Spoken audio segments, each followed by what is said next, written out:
Hello and welcome to Indus News live from Islamabad. I'm Jawad Tehami and these are the headlines.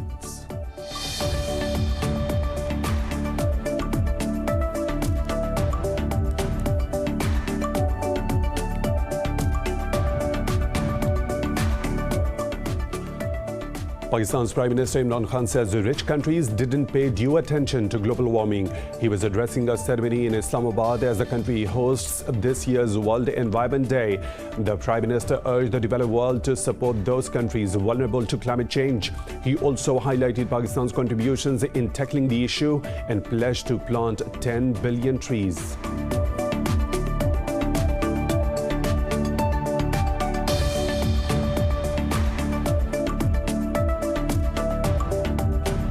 In Afghanistan, the Taliban say they have killed 17 soldiers during clashes in the Baghlan and Jozjan provinces. A Taliban spokesperson said they have seized several checkposts in the provinces. They also claim to have captured Duab and Mandul districts in the eastern Nuristan province. According to the government officials, fighting still continues in 2 districts of Baghlan.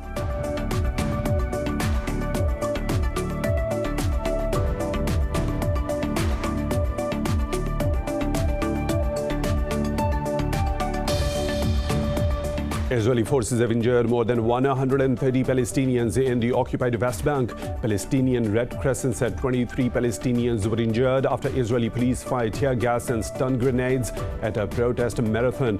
Meanwhile, the total of Palestinians injured after forces opened live fire at an anti-settlements rally in Nablus city has risen to 113.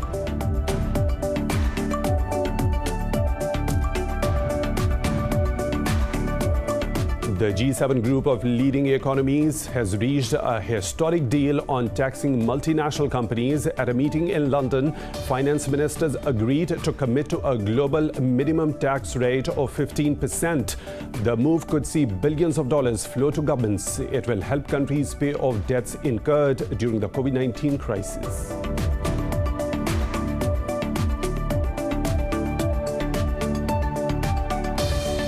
China has approved a nebulized inhalable COVID-19 vaccine for expanded clinical trials. Meanwhile, in India, the virus has claimed nearly 3,400 lives and infected more than 120,000 people in the past 24 hours.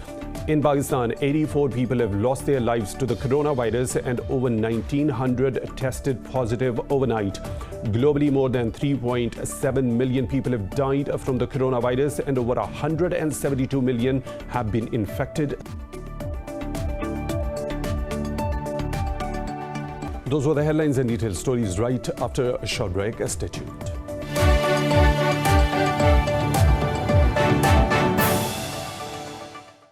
Welcome back. The US, the UK, France and Germany will not push for a resolution against Iran at a meeting of the UN nuclear watchdog next week. Diplomats say the countries will simply issue statements despite Tehran's failure to explain uranium traces found at 3 sites. A resolution may prompt an escalation between Tehran and the West and jeopardize the Vienna talks. Meanwhile, Iran's foreign minister says he has agreed with his British counterpart on the need to resume compliance with the 2015 deal.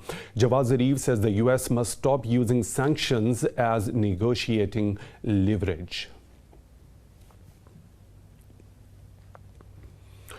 The United States says it views the current ransomware attacks as a rising threat and concern to the country's national security.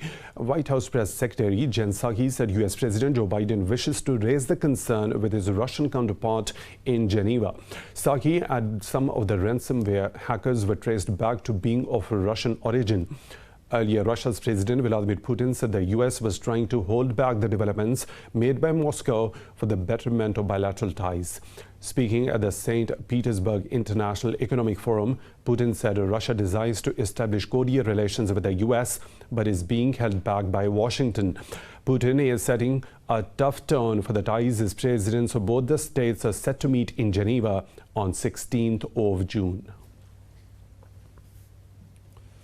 China and Russia have pledged to work towards shared interests. In a phone call, China's Foreign Minister Wang Yi and Russia's Sergei Lavrov vowed to protect world peace. Wang said the strategic partnership between China and Russia stood the test of time, whereas Lavrov said Russia supports efforts to synergize the Eurasian Economic Union and the Belt and the Road Initiative. He said the activities held to mark 20 years of Russia-China Treaty of Good Neighborliness will strengthen the friendship. The two sides also decided to expand economic and technical cooperation in pandemic prevention. In Burkina Faso, gunmen have killed around 100 civilians in an attack on a village in the northern Yaga province. In a statement, the government said the attackers burned homes and a market. No group has claimed the responsibility for the attack. 72 hours of national mourning has been declared in the country. The violence in Burkina Faso has displaced more than 1 million people in over 2 years. In Mali, thousands of supporters of the opposition coalition gathered for a rally in Bamako's Independence Square. They marked 1 year since the start of the protests that led to the ouster of former President Ibrahim Boubacar Keïta. The long-planned rally was held after coup leaders Colonel Assimi Goïta ousted the interim leaders on 24th of May. But the coalition felt slighted after it wasn't consulted and publicly condemned Goïta's seizure of power. Goïta is expected to name opposition leader Choguel Maïga as prime minister, who spearheaded the protests last year. Meanwhile, the World Bank says it will pause payments to operations in Mali after the military seized power.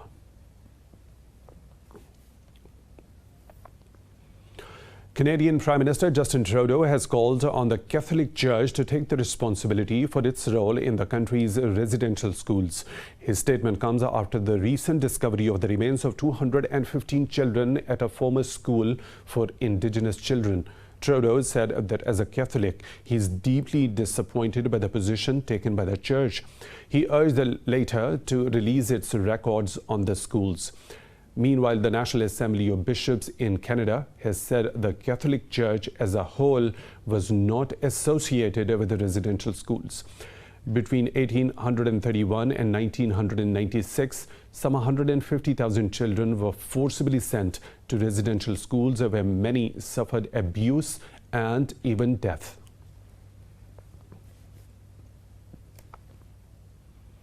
The Vice President of Namibia has called out on Germany's offer to pay 1.1 billion euros as a reparation to the colonial-era genocide.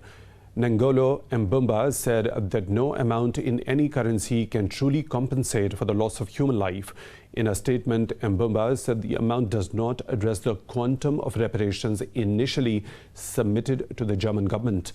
He added that the money cannot pay off Namibians being expelled and killed from their own state. Earlier, in a deal with Namibia, Germany agreed to fund infrastructure projects in the country as a compensation. Germany apologized for its role in the slaughter of Herero and Nama tribespeople in Namibia more than a century ago. Former U.S. President Donald Trump has criticized Facebook's decision to ban him for 2 years, calling it an insult to his voters. In a statement, Trump called the 2020 presidential election rigged and that he sees himself making a return to the White House. Earlier, the social media company suspended his Facebook and Instagram accounts for 2 years. This came after Trump posted about the U.S. Capitol riots, which Facebook termed a severe violation of its rules. The company also announced it might reinstate the accounts in January 2023 after re-evaluating its risk to public safety. In Myanmar, villagers helped 4 stuck wild elephants out of a mud pit by digging them an escape route. Footage shows the elephants trying to climb the steep slope on the side of the pit and make it out. The villagers in the western Rakhine state usually avoid the elephants in the forest, but they feared the animals would have died if they had stayed trapped in the hole. Rescuers said they saved the elephants because they are at risk of vanishing and part of their state's heritage. The UK has set new rules for companies bidding for the government contracts to commit to net zero emissions by 2050. According to the new rules, the companies will also have to publish their carbon reduction plans to win a bid. Minister for Efficiency and Transformation Theodore Agnew said the rule will help green British economy. Agnew added the UK spends £290 billion on procurement every year, and it is important to flow this amount to zero emission. The announcement comes amid the World Environment Day as an attempt to balance carbon emissions to net zero by the UK. Threats and attacks against Afghan journalists have sharply increased since talks between the Taliban and Kabul began. This poses a threat to freedom of speech in any peace settlement. More in this report.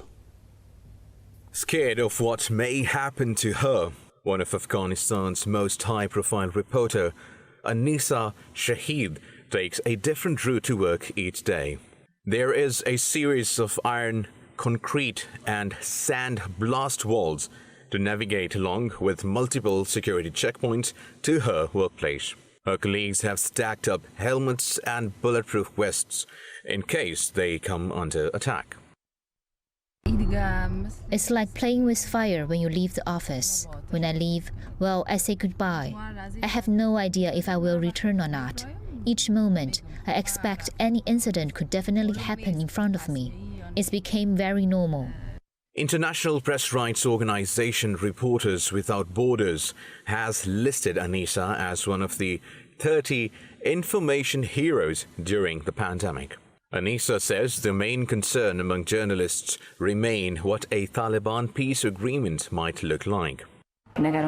Especially for women and women journalists, because we have no idea what will happen with media, freedom of speech, and women's presence in the media once there's a deal with the Taliban, if power is shared with them.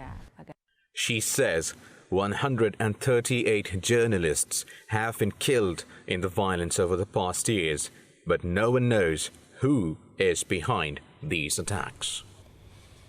Moving on, in Venezuela, members of the Ceremonial Brotherhood have called for the end to COVID-19 pandemic in the country and the world through a dancing ritual. Details in this report. Since the 1700s, people in towns along Venezuela's central coast dress as masked devils for a ritual. During the annual Corpus Christi celebration, they surrender to God as part of a symbolic victory of good over evil. The festivity mixes indigenous African and Spanish traditions. We must ask the most holy sacrament of the altar for disappearance of the pandemic throughout the world. Because what we are experiencing is bad for everyone. So we ask the most holy sacrament with all our heart. We do this so that the tradition never wanes.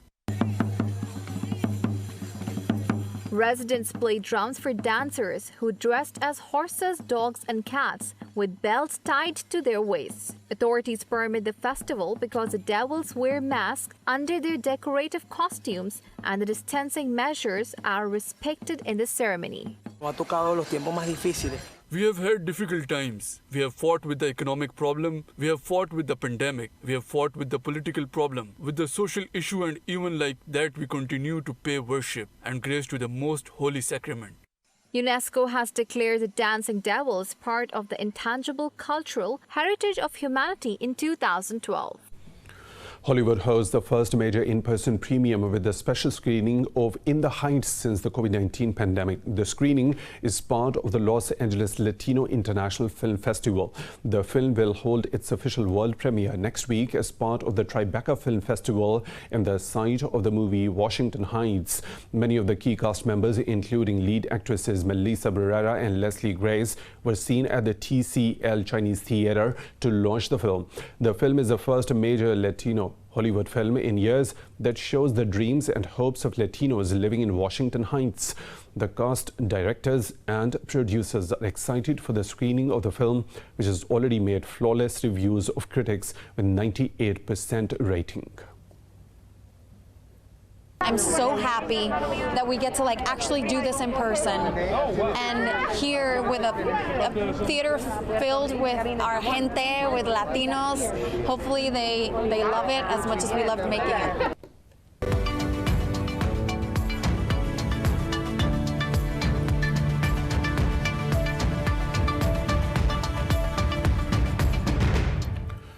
Another business update. Oil prices have surged a record high, with Brent topping $72 a barrel for the first time since 2019.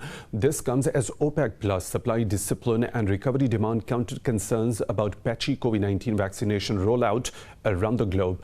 Earlier this week, Organization of Petroleum Exporting Countries said they would stick to agreed supply restraints. While a weekly supply report showed U.S. crude inventories dropped more than expected last week. A slowdown in talks over Iran's nuclear program, which reduced expectations of a return of Iranian oil supply, also boosted oil.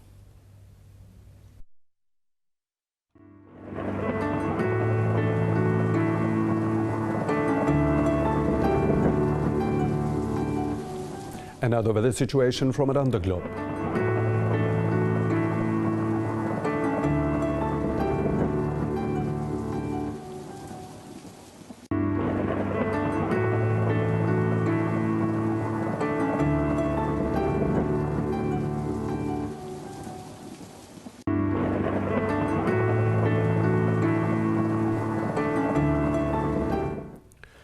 And that is all for now. With the latest updates, you can follow us on social media at Indus News.